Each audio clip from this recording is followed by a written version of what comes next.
Vincent loved my stepsister. He always had. And I was just the woman standing in their way. On the night my husband died saving me, his last words were, "If there is a next life, leave me be with Jade."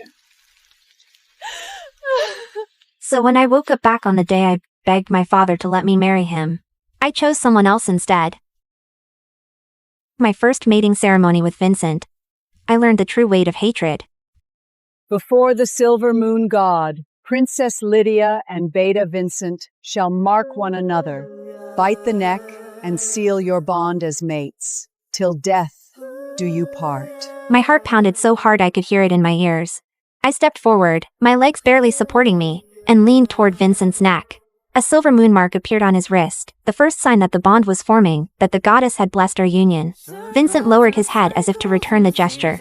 But he did not bite me, and then he whispered, "You forced Jade to marry the alpha of the Snow Wolf Pack, and now you're forcing me to mate with you. I hate you, Lydia. I will never love you." I froze. The hopeful smile on my face slowly disappeared, replaced by shock and heartbreak so profound I thought I might shatter into pieces right there on the altar. Vincent straightened. The silver moon mark on his wrist, the mark that should have bound us together for eternity, shattered into fragments of light and faded away. Without another word, he turned and walked away from the altar. "Vincent! Come back!" I called after him, my voice breaking, but he didn't turn around. He didn't even slow down. I stood there in my beautiful silver gray gown, surrounded by hundreds of staring eyes, and felt my world collapse. Vincent loved my stepsister. He always had. And I was just the woman standing in their way. That night, while I stood humiliated at my own mating ceremony, blood poured from her wounds as the ritual began. The magic circle erupted with blinding crimson light. Around her, the Snow Wolf clan stood in human form. A silver moon crest appeared on each of their foreheads, then shattered into glowing fragments and disappeared. The curse that bound them, the curse my ancestors had placed on them centuries ago, had been lifted. The Snow Wolves burst into tears of relief and joy, but their expressions soon turned cold as they looked down at Jade trembling on the ground.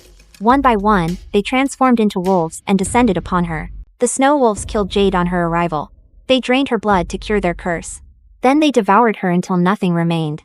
For 8 years after that night, hatred was all there was between Vincent and me. We fought constantly. We clashed in pack meetings, in training, in every aspect of our lives. Two wolves colliding in a violent fight over and over again, me the silver gray, him the dark brown.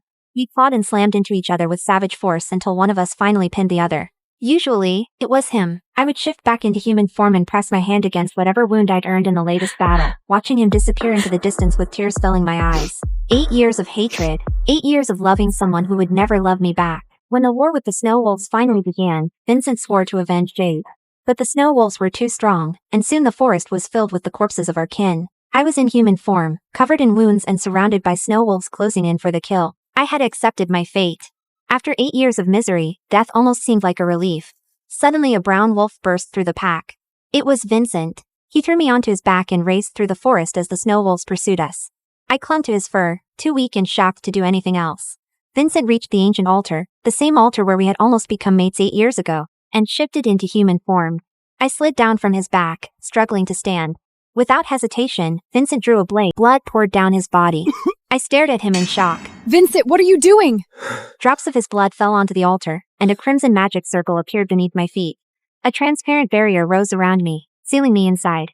I rushed forward and pounded against the barrier, but it would not break. "I'm teleporting you out with my life. Consider it repayment for the years you loved me.